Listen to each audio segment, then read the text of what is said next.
Characteristics of quality information को समझना बहुत इंपॉर्टेंट है। और इसके साथ साथ जब आप इनको समझते हैं तो एग्जांपल्स मैं ऐसी दूंगा कि आपको ये भी समझ आती जाएगी कि आईटी की इंफॉर्मेशन टेक्नोलॉजी की ज़रूरत क्या है। हमने एक प्रोसेस देखा है पीछे कि हम डाटा से इंफॉर्मेशन बनाते हैं। ये इंफॉर्मेशन लोगों को पहुंचनी चाहिए, अगर ये यूज़फुल है तो इसको अवेलेबल होना चाहिए। फॉर एग्जांपल एक एग्जांपल से समझ लेते हैं, बात आसान कर देते हैं कि मैं रिसेंटली गया नॉर्दर्न एरियाज़ और वहाँ पर बहुत सारी चेक पोस्ट हैं, आप एंट्री लेते हैं तो आपको वहाँ रुकना पड़ता है।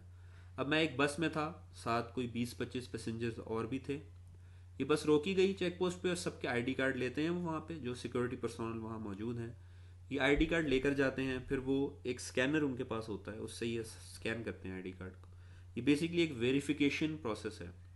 वेरिफिकेशन के बाद वो ला कर देते हैं। हमारी बस को प्रोब करने में या वेरीफाई करने में उन्हें लाइक 10 to 15 मिनट्स का टाइम लगा और उसके बाद उन्होंने हमें आगे जाने दिया। अब ये जहन में रखें कि हमारी ही बस नहीं थी, पीछे और बसेस भी थी और गाड़ियाँ भी थीं। अब ज़रा इमेजिन करें कि यही काम मैनुअल हो रहा होता, ये स्कैनर ना होता, तो वो शख्स क्या करता। लेट सपोज एक नादरा भी होती और वो नादरा भी मैनुअल चल रही होती, तो वो सारे आईडी कार्ड लेकर जाते, फिर वो वहाँ जाकर कहीं कॉल करते प्रोबेबली। अगर ऐसा बड़ा एफिशिएंट सेटअप बना होता तो हमारे यहाँ तो मैनुअल प्रोसेस अगर ये चलाया जाए शायद 2-3 दिन लग जाएं, जिस तरह के हालात हैं। मगर हम समझते हैं बहुत एफिशिएंट एक मैनुअल प्रोसेस होता जिसमें वो टेलीफोन करता, फिर भी उसे सारे आईडी कार्ड वहाँ पर उसके नंबर्स लिखवाने पड़ते। वो वहाँ पर मौजूद शख्स उन नंबर्स को वेरीफाई करता, उसको उसे कहीं रजिस्टर्स के पास जाना पड़ता, जो एक फाइल का कमरा होता शायद पूरा, जो अभी ये विजुलाइज कर रहा हूँ मैं कि क्या हो सकता था। तो ऑब्वियसली ये एक टफ काम लगता है और उसमें बहुत टाइम कंज्यूमिंग प्रोसेस इन्वॉल्व है, जिसकी वजह से वो जो पीछे बसें खड़ी हैं, वो जो पीछे गाड़ियाँ खड़ी हैं, वो तो शायद रात तक खड़े रहते हैं। क्योंकि हर बस पे मुझे लगता है कि बहुत एफिशिएंट भी आप सिस्टम बना लें तो इस काम में आधा पौना घंटा या मे बी 1 घंटा 2 घंटे लग सकते हैं, डिपेंडिंग अपॉन कितने आईडी कार्ड हैं, उधर कितने लोग क्विक हैं। यही प्रोसेस मिनटों में हो जाता है उस स्कैनर के जरिए। अब यहाँ पे दो चीज़ें समझाई हैं मैंने एक साथ। एक तो मैंने आपको समझाया है कि अच्छी इंफॉर्मेशन वो होती है जो अवेलेबल हो जहाँ पर चाहिए। यहाँ पर हुआ क्या है, एक चेक पोस्ट पे मैं गया हूँ, मैंने अपना आईडी कार्ड दिया है और वहाँ जो वेरिफिकेशन वाला बंदा है उसको वेरिफिकेशन की इंफॉर्मेशन चाहिए कि आया ये आईडी कार्ड वेरीफाइड है या नहीं है। ये इंफॉर्मेशन उसके पास अगर अवेलेबल ही ना हो किसी भी तरीके से, ना मैनुअल ना ऑटोमेटिक, तो वो क्या करेगा। ऑब्वियसली वो उसको वेरीफाई नहीं कर सकता, उसके पास वाहिद चीज़ वो आईडी कार्ड हो और कोई तरीका ना हो उसको वेरीफाई करने का। तो अच्छी इंफॉर्मेशन वो है जो अवेलेबल हो।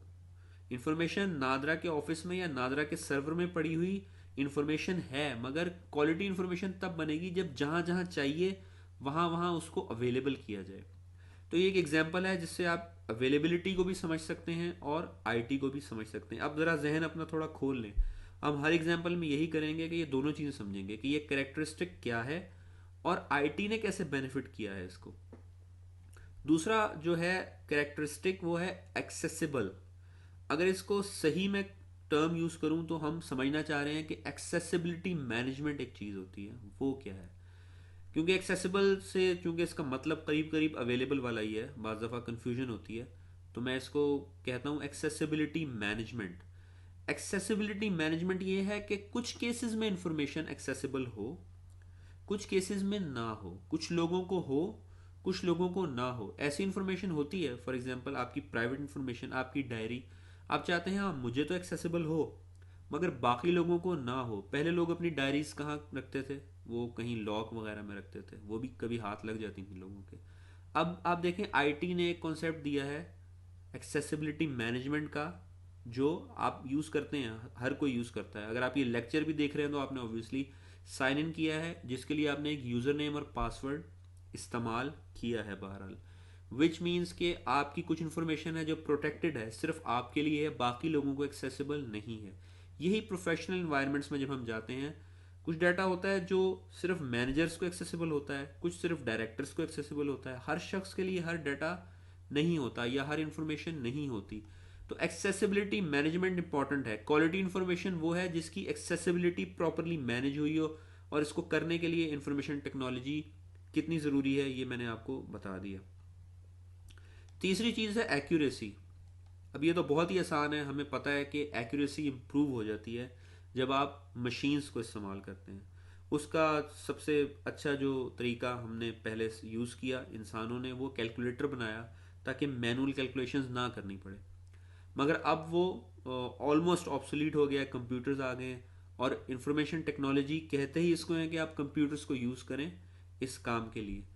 तो इंफॉर्मेशन टेक्नोलॉजी के यूज़ से एक्यूरेसी जो है वो बड़ी है। उसके बाद है रिलायबिलिटी, आप कंप्यूटर्स पे रिलाय कर सकते हैं, रिलायबिलिटी भी बड़ी है इससे। एक कैरेक्टरिस्टिक है रेलेवेंसी, कि इंफॉर्मेशन रेलिवेंट होनी चाहिए। अब ह्यूमंस का मसला ये है कि वो जब इंफॉर्मेशन अगर ह्यूमन लेकर आए फॉर एग्जांपल, तो बाज़ दफ़ा वो इरेलीवेंट बात भी करता है। मसलन एक शख्स डिपार्टमेंट के अंदर आपके पास इंफॉर्मेशन लेके आएगा, वो आके बैठेगा, आपको एंगेज करेगा, मे बी बाहर के वेदर की बात करेगा, तो बहुत सारी रेलेवेंट चीज़ों के साथ बहुत सारी इरेलीवेंट चीज़ें भी वो बताकर जाता है, जो कि एक टाइम वेस्टिंग एक्टिविटी है। कंप्यूटर्स का फ़ायदा ये है कि अगर आप इंफॉर्मेशन मांगते हैं तो रेलेवेंट इंफॉर्मेशन आपको लाकर वो देते हैं। इन्फॉर्मेशन को प्रेजेंटेबल होना चाहिए, अच्छी इन्फॉर्मेशन वो जो बेहतर तरीके से प्रेजेंट हुई हो। और ख़ुद ये प्रेजेंटेशन जो मैं डिलीवर कर रहा हूँ अभी आपको, ये लेक्चर, ये कहाँ पे डिलीवर किया है? ऑब्वियसली ये इंफॉर्मेशन टेक्नोलॉजी के अंदर एक डिवाइस, एक हार्डवेयर, एक सॉफ्टवेयर इस्तेमाल करके मैंने ये डिलीवर किया। और ये ख़ुद बताता है कि आईटी ने प्रेजेंटेबिलिटी इंफॉर्मेशन की बहुत हद तक बढ़ा दी है। ये पॉसिबल नहीं था किसी ज़माने में कि ये लेक्चर इस तरह रिकॉर्ड करके आप तक पहुँचाया जाता।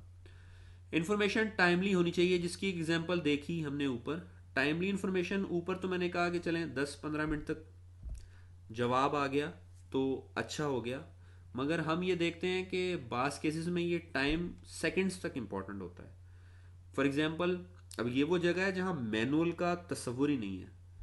प्लेन की लैंडिंग, प्लेन जब लैंड कर रहा है तो बाज़ दफ़ा अगर दो प्लेन हैं तो वो इन्फॉर्मेशन मिनट्स के अंदर इंपॉर्टेंट होती है कि आपने किसको पहले क्यों देना है रनवे पे आने के लिए, किसको बाद में देना है।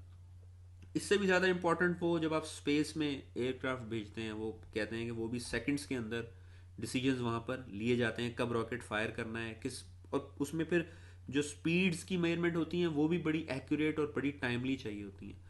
तो ये टाइमली का आप कॉन्सेप्ट समझ लें कि इंफॉर्मेशन जो अच्छी हो बाज़ दफ़ा वो टाइमली रिक्वायर्ड होती है। अगर ये इन्फॉर्मेशन रिक्वायर्ड है कि मेरा रनवे क्लियर है या नहीं और प्लेन कुछ मिनट के फासले पे है, तो मुझे इन्फॉर्मेशन फ़ौरन चाहिए, इसके लिए घंटे का वेट नहीं किया जा सकता। और आईटी ने ये इनेबल किया है, डिवाइसेस ने आईटी की, कि ये इन्फॉर्मेशन आपको टाइमली मिल जाती है। लास्टली, इन्फॉर्मेशन हमें इकोनॉमिकल चाहिए होती है।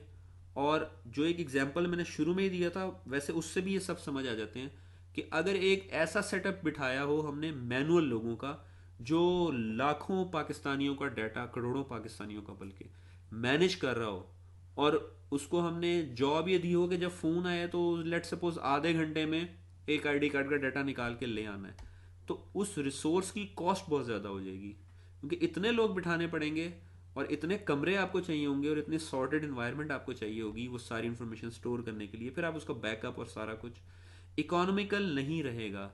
आईटी ने इसको इकोनॉमिकल भी बनाया है। आप खुद भी गौर कीजिए मिसालों पर और सोचें इस बारे में, एलैबोरेट करें कि ये जो यहाँ पर कैरेक्टरिस्टिक्स दिए हुए हैं आपके जहन में क्या एग्जांपल्स आते हैं, तो फिर आप अपने आसपास ही देखेंगे तो बहुत सारे आपको एग्जांपल समहाउ मिलेंगे जो आपको बताएंगे कि आईटी ने किस तरह चीज़ों को इनेबल किया है जो आईटी से पहले इनेबल नहीं थी। तो ये बेहतर है कि आप खुद भी थोड़ा सोचेंगे, आपके कॉन्सेप्ट्स मज़ीद जो है वो क्लियर होंगे।